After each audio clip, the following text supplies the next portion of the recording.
हर हर महादेव दोस्तों, कैसे हैं आप लोग? आज है पुत्रदा एकादशी। साल में 2 एकादशी आती हैं। 2025 की यह पहली एकादशी है।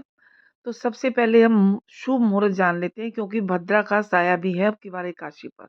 पोष पुत्रदा एकादशी तिथि 9 जनवरी 2025 को दोपहर 12:22 से प्रारंभ होगी और 10 जनवरी 2025 को सुबह 10:19 तक रहेगी। एकादशी का व्रत 10 तारीख को ही रखा जाएगा। ब्रह्मा मुहूर्त 5:27 सुबह 6:21 तक और प्रातः संध्या 5:54 सुबह 7:15 तक। अभिजीत मुहूर्त 12:08 दोपहर को 12:50 तक। विजय मुहूर्त 2:13 से 2:55 दोपहर। गोधूली मुहूर्त 5:40 से 6:07 शाम तक। संध्या सायकाल संध्या 5:42 से 7:04 शाम को। अमृतकाल 11:29 सुबह से लेकर 1 दोपहर तक पीएम 1 पीएम। उत्तरदा एकादशी शुभ चौघाड़िया मुहूर्त लाभ उन्नति 8:34 सुबह से 9:52 तक। अमृत सर्वोत्तम अमृत काल में सर्वोत्तम जो है 9:52 से सुबह 11:10। शुभ उत्तम दोपहर 12:29 से 1:47। राहु काल और भद्रा काल में कोई भी शुभ काम नहीं करने चाहिए, ना ही पूजा करनी चाहिए। तो पुत्रदा एकादशी राहु काल का टाइम है। पुत्रदा एकादशी पर राहु काल सुबह 11 बजे से लेके दोपहर 12:29 तक, जबकि भद्रा काल सुबह 7:15 से 10:19 तक रहेगा। ज्योतिष शास्त्र में भद्रा व राहु काल को अशुभ माना गया है। इस अवधि में कोई भी शुभ कार्य वर्जित है। पुत्रदा एकादशी व्रत पारण मुहूर्त पुत्रदा एकादशी का व्रत पारण 11 जनवरी 2025 को किया जाएगा। एकादशी व्रत पारण का शुभ मुहूर्त है सुबह 7:15 से सुबह 8:21 तक रहेगा। पारण के दिन द्वादशी समाप्त होने का समय सुबह 8:21 पे है। चलिए अब आगे बढ़ते हैं। तो दोस्तों, ये तो था शुभ मुहूर्त। कुछ उपाय हैं तुलसी से जुड़े हुए। उत्तरदा एकादशी के दिन अगर आप इन उपायों को करते हैं तो आपके घर में सुख शांति और समृद्धि का वास होगा। माता लक्ष्मी प्रसन्न होंगी। एकादशी के दिन तुलसी से जुड़े कुछ उपायों को करने से माँ लक्ष्मी बहुत खुश होती हैं। चलिए जानते हैं कौन से वो उपाय हैं। पोह मास के शुक्ल पक्ष की एकादशी को पोह पुत्रदा एकादशी का व्रत रखा जाता है। पोह पुत्रदा एकादशी व्रत 10 जनवरी 2025 को है। एकादशी व्रत भगवान विष्णु को समर्पित है। एकादशी के दिन तुलसी पूजन का विशेष महत्व है। तुलसी का पौधा माँ लक्ष्मी का स्वरूप माना गया है। एकादशी व्रत भगवान विष्णु को समर्पित है। मान्यता है कि एकादशी के दिन तुलसी पूजा करने से भगवान विष्णु के साथ माँ लक्ष्मी का आशीर्वाद प्राप्त होता है। ज्योतिष शास्त्र के अनुसार एकादशी के दिन तुलसी से जुड़े कुछ उपायों को करने से जीवन में सुख समृद्धि व आर्थिक खुशहाली का आगमन होता है। चलिए जानते हैं तुलसी से जुड़े कुछ उपाय। पहला उपाय, एकादशी के दिन तुलसी को लाल धागा बांधना चाहिए। मान्यता है कि ऐसा करने से भगवान विष्णु प्रसन्न होते हैं। दूसरा, माँ लक्ष्मी को प्रसन्न करने के लिए तुलसी को एकादशी के दिन श्रृंगार का सामान अर्पित करना चाहिए।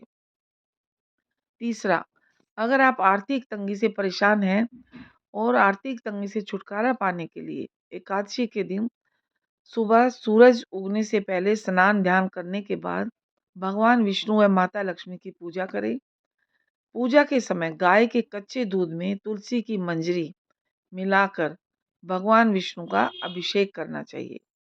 चौथा, माँ लक्ष्मी की कृपा पाने के लिए एकादशी के दिन भगवान विष्णु व माँ लक्ष्मी को मंजरी युक्त प्रसाद अर्पित करना चाहिए। एकादशी के दिन पांचवा उपाय है, एकादशी के दिन तुलसी पर 11, 21 या 51 दीपक जलाकर तुलसी चालीसा का पाठ करना चाहिए। मान्यता है कि ऐसा करने से नौकरी में आ रही विघ्न बाधाएं दूर होती हैं। छठा उपाय, एकादशी के दिन तुलसी का पौधा दान करना चाहिए किसी को। पौधा दान करने से धन धान्य में बढ़ोतरी होती है। दोस्तों, ये थे कुछ उपाय। कोई भी उपाय करने से पहले आपके मन में पूरी श्रद्धा, आस्था और विश्वास होना चाहिए, तो ही कोई भी उपाय काम करता है, वरना नहीं। इसलिए पूरी आस्था के साथ करिए। और शास्त्रों के अनुसार रविवार और एकादशी के दिन तुलसी को नहीं तोड़ना चाहिए, इसलिए कि तुलसी का इस्तेमाल करने के लिए एकादशी से पहले ही तुलसी को तोड़ लेना चाहिए। और अगर आपको हमारी ये वीडियो पसंद आती है तो लाइक करिए, ज़्यादा से ज़्यादा दोस्तों को शेयर करिए। और अगर आप चैनल पर नए हैं तो सब्सक्राइब करना ना भूलें, और पास में जो बेल आइकॉन है उसको ज़रूर प्रेस कीजिए, ताकि आने वाली हर वीडियो आपको सबसे पहले प्राप्त हो सके। और वीडियो में अंत तक बने रहें, स्किप करके ना देखें, क्योंकि आधी अधूरी जानकारी खतरनाक होती है। इसलिए वीडियो को पूरी देखिए। चलिए आगे।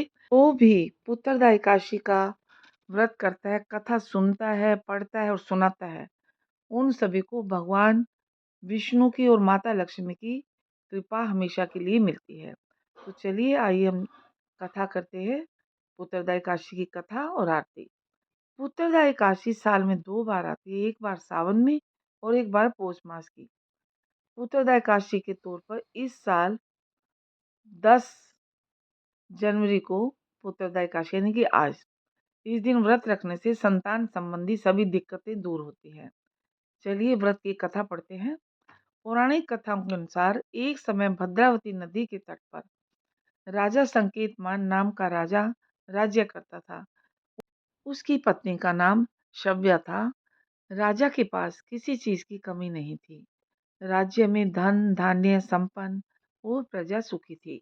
बस राजा को एक बात का दुख था कि उसकी कोई संतान नहीं थी। इस वजह से राजा परेशान रहता था। राजा अपनी प्रजा का भी पूर्ण ध्यान रखता था। संतान न होने के कारण राजा को निराशा घेरने लगी। दिन पर दिन राजा बहुत परेशान रहने लगा। वह आत्मघात के बारे में सोच रहा था। उसने पुत्र की कामना के लिए यज्ञ किया, लेकिन देवताओं का आशीर्वाद नहीं मिला। अंत में राजा वन में चला गया। वन में वो घूमते हुए एक सरोवर के पास पहुंचा। सरोवर में सभी मेंढक आदि अपने पुत्रों के साथ खेल रहे थे। राजा को इस बात से निराशा हुई। तभी रास्ते में एक मुनि का आश्रम पड़ा। राजा ने घोड़ा रोककर मुनि को प्रणाम किया। मुनि को प्रणाम कर राजा ने उन्हें अपनी परेशानी बताई। मुनि ने उन्हें पुत्र की कामना के लिए किए जाने वाले पुत्रदा एकादशी के बारे में बताया। उन्होंने बताया कि राजा इस व्रत को करे और रात्रि को जागरण करें तो निश्चय ही उनके यहाँ संतान होगी। इसके बाद राजा को एकादशी व्रत के महत्व के बारे में विस्तार से बताया गया। राजा ने विधि पूर्वक एकादशी का व्रत पूर्ण किया और नियम से व्रत का पालन किया। इसके बाद रानी ने कुछ दिनों बाद गर्भ धारण किया और 9 माह के बाद एक सुंदर से पुत्र को जन्म दिया। आगे चलकर राजा का पुत्र श्रेष्ठ राजा बना। जैसे भगवान ने राजा की इच्छा पूरी की, ऐसे सबकी पूरी करें भगवान। तो वृंदावन बिहारी लाल की जय। मान्यताओं के अनुसार इस दिन व्रत रखने से जीवन के सारे कष्ट दूर हो जाते हैं। मान्यता है कि इस व्रत को रखने से संतान सुख की प्राप्ति तो होती ही है, साथ ही संतान को लंबी आयु की भी प्राप्ति होती है। चलिए आपको बताते हैं। जो भी श्रद्धा भाव से पुत्रदा एकादशी का व्रत करता है, जिसके संतान नहीं है उनके संतान होती है, जैसे राजा को हुई, और संतान की लंबी आयु होती है। तो इस व्रत को पूरे श्रद्धा और सच्चे भाव से करिए, तो आपकी सभी इच्छाएं पूरी होंगी। इस प्रकार से व्रत का महत्व कई गुना बढ़ता चला गया। तो ये थी एकादशी व्रत की कथा। तो जो भी एकादशी का व्रत करते हैं उनको कथा जरूर पढ़नी चाहिए और आरती करनी चाहिए। चलिए आगे आरती करते हैं। तो आरती सुनिए। आरती कुंज बिहारी की, श्री गिरधर कृष्ण मुरारी की। आरती कुंज बिहारी की, श्री गिरधर कृष्ण मुरारी की। आरती कुंज बिहारी की,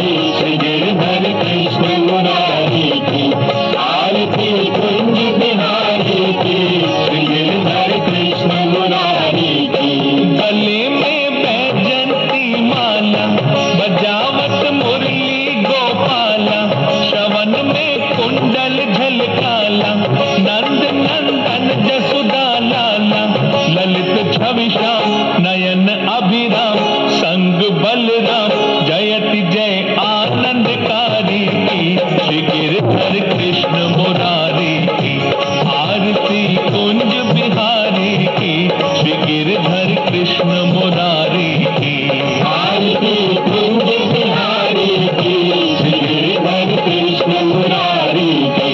गगन सम अंग कांति काली, अधरस मुरली लेत आली, लहर लेती जमुना काली, लता झूमे हो मतवाली, भ्रमर सम अलग भाल पै तिलक, चंद सी झलक मधुर छवि श्री बनवारी की, श्री गिरधर कृष्ण मुरारी की, आरती कुंज बिहारी की, श्री गिरधर कृष्ण मुरारी की, आरती कुंज बिहारी की, श्री गिरधर कृष्ण मुरारी की। शीश पर मोर मुकुट साजी, मोहनी बांसुरिया बाजी, गगन घन पन्यो इंद्र गाजी, देव आए दर्शन काजी, बजे मुरचंग और मृदंग, गोपिका संग अतुल छवि राधा प्यारी की, श्री गिरधर कृष्ण मुरारी की, आरती कुंज बिहारी की, श्री गिरधर कृष्ण मुरारी की, आरती कुंज बिहारी की, श्री गिरधर कृष्ण मुरारी की। चरण जिन सो प्रगटी गंगा, रहे मन मेरो उन संगा, होए सब मान मोह भंगा, बने दो तन मन सब चंगा, झुकावे शीश सुनो जगदीश, राधिका ईश ललित लीला असुरारी की, श्री गिरधर कृष्ण मुरारी की, आरती कुंज बिहारी की, श्री गिरधर कृष्ण मुरारी की, आरती कुंज बिहारी की, श्री गिरधर कृष्ण मुरारी की। प्रकाशित नित्य यमुना रेणु, बज रही मधुर मधुर बेनु, मगन है गोप ग्वाल धेनु, भोग में मिश्री और नेनु, हसन मृदुमन लजावत चंद, कटे भव फंद खबर लो दर्श भिखारी की, श्री गिरधर